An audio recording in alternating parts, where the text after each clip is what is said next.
Hi everyone. कैसे हो आप सब। आई होप कि सब बढ़िया होंगे।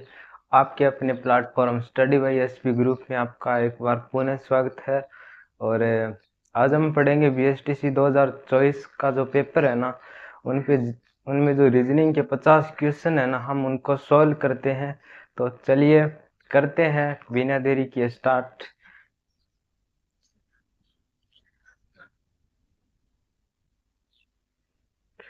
तो दोस्त, ये है बीएसटीसी 2023 का रीजनिंग में पहला क्वेश्चन। ये पूछा गया था जिसमें दे रखा था कि ए है ना वो बी के पिता है, फिर सी बी की पत्नी है, डी सी का पुत्र है, और डी का ए का डी और ए के बीच में आपस में क्या संबंध है। तो सबसे पहले हम देख लेते हैं। ए है ना वो बी का क्या है, पिता, यानी ए बी का पुत्र है। फिर यहाँ सी है वो बी की पत्नी है, ये सी बी की क्या है, पत्नी। फिर डी सी का पुत्र है, यानी सी का पुत्र कौन है, डी पुत्र। ए बी का पुत्र हो गया, बी सी की पत्नी हो गई, और सी का पिता डी हो गया। यानी ए और डी में हमें संबंध पूछा है। बी और सी तो पत्नी है, पति और पत्नी है बी और सी, और इन दोनों का पुत्र कौन है, ए। और ए और डी के बीच में हमें संबंध पूछा है। ए और डी के बीच में संबंध क्या है, ए है ना वो डी है ना वो ए का दादा है, यानी ये दोनों आपस में दादा पोता है, यानी डी का ए के साथ संबंध क्या है, पोता है, जो कि ऑप्शन नंबर ए में दिया गया है। यही इसका सही उत्तर हो जाएगा। फिर देखते हैं इसका दूसरा क्वेश्चन। तो ये है इसका दूसरा क्वेश्चन, जिसमें दे रखा है अजय कार्यालय जाने के लिए बस स्टॉप के लिए नियमित दिनों की अपेक्षा 15 मिनट पहले निकल जाता है, और घर से बस स्टैंड पहुंचने में उसको 10 मिनट लगते हैं, और वह बस स्टॉप प्रातः 8:40 पर पहुंच जाता है। और हमसे पूछा है कि सामान्य दिनों में वह कितने बजे घर से निकलता था। सबसे पहले तो हम उस इस क्वेश्चन में यह देखते हैं कि घर से जब वह चलता है तो वो बस स्टैंड पर कितने बजे पहुंचता है, वो 8:40 पे पहुंचता है ना। घर और बस स्टैंड के बीच में जो पहुंचने का जो समय है ना, वो 8:40 है। और इसमें ये भी दे रखा है कि वो घर से, यानी घर घर और बस स्टैंड के बीच में जो दूरी है ना, उस तक पहुंचने के लिए उसको 10 मिनट लगते हैं। यानी 8:40 में से 10 मिनट घटा लेंगे तो हमें 8:30 प्राप्त हो जाएगा। यानी इसका जो नियमित समय है ना, वो 8:30 बजे हो जाएगा ना।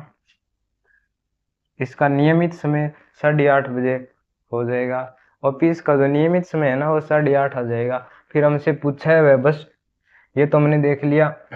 वह सामान्य दिनों में वह कितने बजे घर से निकला था, ये भी हम बता देंगे। और इसमें सबसे पहले जो ऊपर दे रखा है ना कि वो नियमित दिनों की अपेक्षा 15 मिनट पहले घर से निकल जाता है, यानी वो 15 मिनट घर से पहले निकल जाता है। यानी 8:30 में से हम 15 और घटा देंगे तो यहाँ पे 8:15 प्राप्त हो जाएगा, जो कि इसका नियमित समय हो जाएगा। यानी वो घर से 8:15 बजे निकलता था।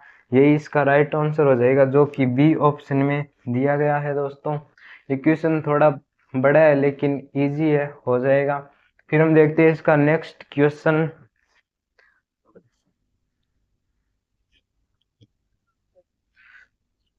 तो दोस्त, ये है इसका तीसरा क्वेश्चन, जिसमें हमें दे रखा है कि निम्नलिखित में से सबसे बड़ी संख्या कौन सी है ना। इसमें ए ऑप्शन में दी गई है 51/100, 13/100, और 21/40, और 36/70। यानी हमें इनमें से बताना है कि इसमें सबसे बड़ी संख्या कौन सी होगी। सबसे बड़ी संख्या पहचानने के लिए हम यहाँ पे 51 में जब हम 100 का भाग दे के देखते हैं, जब हम लोग 51 में 100 का भाग देंगे तो यहाँ पे समथिंग समथिंग 0.51 आ जाएगा, क्योंकि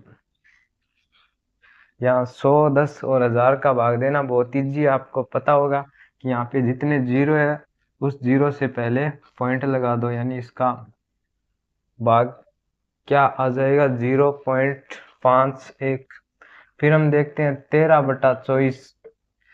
13 में जब हम 24 का भाग देते हैं तो समथिंग 0.54 आ जाएगा ना।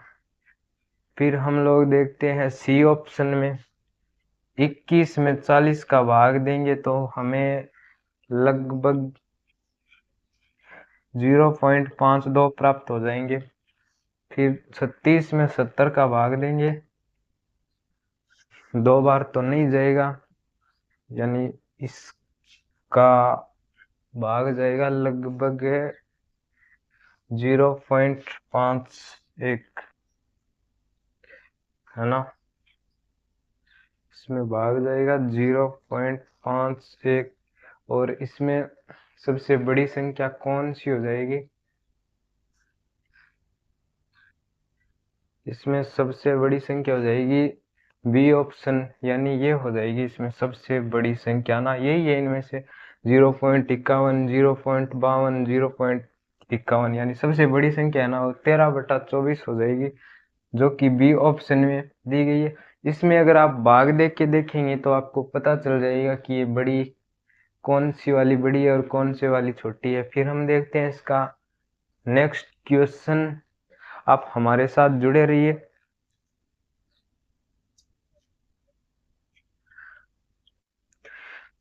तो दोस्त ये है इसका चौथा क्वेश्चन। बहुत तेजी क्वेश्चन पूछे गए थे 2023 में, और उम्मीद है कि ऐसा ही पेपर 2025 में आएगा। और इसमें चौथे क्वेश्चन पे हम बात कर रहे थे जिसमें दे रखा है, यदि कूट भाषा में डॉग को वाटर इज लाइफ लिखा जाता है, इसी कूट भाषा में ओपन को इज इट रनिंग टुडे लिखा जाता है, तो उसी भाषा में वाटर इज रनिंग का अर्थ क्या होगा? सबसे पहले हमें पता है डॉग को यहाँ क्या लिख रहे हैं, डॉग को यहाँ वाटर इज लाइफ लिख रहे हैं ना, डॉग से वाटर इज लाइफ लिख रहे हैं। फिर इसी प्रकार ओपन को इज रनिंग टुडे के रूप में लिख रहे हैं ना। यहाँ पे जब हम ओ को देखते हैं तो ओ को इज के रूप में, और इसी तरह ओपन में जो ओ है यहाँ पे भी इज के रूप में दिया गया है, यानी हमें पता चल गया कि ओ को तो इज के रूप में लिख रहे हैं। फिर डी का देखते हैं, डी को वाटर के रूप में लिख रहे हैं। फिर जी, जी को यहाँ लाइफ के रूप में लिखा जा रहा है ना। फिर यहाँ ओपन को तो हम सॉरी ओपन में ओ को तो हमने देख ही लिया, इज के रूप में लिख रहे हैं। फिर पी को यहाँ इट के रूप में लिख रहे हैं, और ई को यहाँ टुडे के रूप में लिख रहे हैं। फिर यहाँ एन को रनिंग के रूप में लिख रहे हैं। फिर हमसे पूछा है कि वाटर इज रनिंग का अर्थ, एक तो वाटर ये रहा, इज ये रहा, रनिंग ये रहा। वाटर को हम डी लिख रहे हैं, इज को हम ओ लिख रहे हैं, रनिंग को एन लिख रहे हैं, यानी इसका आंसर आ जाएगा डी ओ एन, जो कि डी ऑप्शन में दिया गया है। फिर हम देखते हैं इसका नेक्स्ट क्वेश्चन का 5वां क्वेश्चन, जिसमें हमें यहाँ पे एक रिक्त पद दिया गया है, वो पूछा गया है। इसमें पहले 4, फिर 9, फिर 1, फिर 4 25 49, फिर 9 25 49, फिर 4 16, और अगला रिक्त पद पूछा है। सबसे पहले तो हमें इसमें देखना पड़ेगा कि इसमें हुआ क्या है। इसमें मतलब जो एक रिक्त पद दिया गया है उसको हम कैसे सोल्व कर सकते हैं, इसकी जब हम व्याख्या करते हैं तो इस डिब्बे में सबसे पहले क्या हुआ कि 1 का स्क्वायर किया गया, वो कितना आता है 1। फिर 2 का स्क्वायर किया, कितना आता है 4, है ना। फिर उसी प्रकार एक तीसरे वाले डिब्बे में ना 1 और 2 को जोड़ के स्क्वायर किया गया, 1 और 2 को जोड़ के स्क्वायर करेंगे तो 9 प्राप्त होंगे ना। इसी तरह किया गया है। फिर हम 4 को इसमें 2 का स्क्वायर किया गया है, फिर 25 को इसने 5 का स्क्वायर किया गया है, यानी 2 का स्क्वायर 4, 5 का स्क्वायर 25। फिर इन दोनों 2 और 5 को दोनों को जोड़ के इनका स्क्वायर कर दिया, जो 7 का स्क्वायर 49 आता है। इसी तरह इसमें कर दिया ना। फिर ये है इसका तीसरा डिब्बा। यहाँ पे 25 नहीं है, 16 है, सॉरी। फिर इसमें 9 में 3 की स्क्वायर की गई है ना, 3 की स्क्वायर करेंगे तभी तो 9 आएगा। फिर 4 की स्क्वायर करेंगे तभी तो 16 आएंगे। और फिर इन 3 और 4 को जोड़ के इसकी स्क्वायर की गई है। 3 + 4 कितने होते हैं? 7। और 7 की स्क्वायर जब हम करेंगे तो कितना आता है? 49। इसी तरह यार, फिर इस खाली डिब्बे में भी हमें पता चल गया कि इसमें किस तरह आ रहा है ना। फिर 4 किसकी स्क्वायर होती है? 4 2 की स्क्वायर होती है, 4। फिर 16 4 की स्क्वायर होती है। और फिर 2 और 4 को जोड़ के स्क्वायर कर देंगे हम लोग। 2 और 4 कितने होते हैं? 6। और 6 की जब हम स्क्वायर करते हैं तो 36 आता है ना। ये 36 इसका राइट आंसर हो जाएगा, जो कि ऑप्शन नंबर डी में दिया गया है। फिर देखते हैं हम इसका नेक्स्ट क्वेश्चन। तो दोस्त ये है इसका छठा क्वेश्चन, जिसमें हमें दे रखा है कि कमल 78 को आधे से भाग देता है और फिर इसमें 11 जोड़ देता है, तो अंत में कौन सी संख्या प्राप्त होगी? हमें पता है 78 में सबसे पहले में क्या करना है? आधे का भाग देना है, फिर इसमें 11 जोड़ देना है ना। जो संख्या बट्टे में होती है ना, उसको जब हम ऊपर भेजते हैं तो संख्या उल्टी हो जाती है ना, इस तरह हो जाती है। यहाँ 1/2 को ऊपर भेजेंगे तो यहाँ 2 ऊपर आ जाएगा और बट्टे में 1 आ जाएगा, फिर +11। किसी भी संख्या में 1 का भाग दे तो इसमें कुछ फर्क ही नहीं पड़ता है ना, तो यहाँ पे सीधा ही 2 रहेगा। 78 को हम जब 2 से गुणा करते हैं तो हमें कितने प्राप्त होते हैं? 156 + 11, 156 और 11 167, जो कि ऑप्शन नंबर सी में दिया गया है। ये इसका राइट आंसर हो जाएगा। फिर देखते हैं हम इसका नेक्स्ट क्वेश्चन।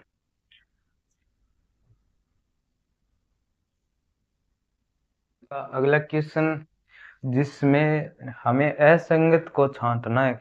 इसमें 3 तो एक समान होंगे और जो एक अलग है ना, वो इनमें से कोई भी हो वो अलग तरीके से ही होगा ना। तो यहाँ √2 को देखते हैं तो कुछ नहीं हो रहा। √4 को देखें तो हमें पता चल जाता है कि जो √4 होता है वो 2 का मान होता है ना। फिर इसी तरह √9 को देखें तो भी हमें पता चल जाता है कि √9 होता है वो 3 का मान होता है ना। फिर √16 ये 4 का मान होता है ना। ये तो तीनों समान है, एक ही तरीका लग रहा है, लेकिन √2 का कोई भी मान नहीं होता ना, ये इसमें असंगत है। और आई होप कि आपको ये सब समझ में आया, और बाकी के क्वेश्चन हम कराएंगे नेक्स्ट क्लास में। मिलते हैं अगली क्लास में। जय हिंद दोस्तों।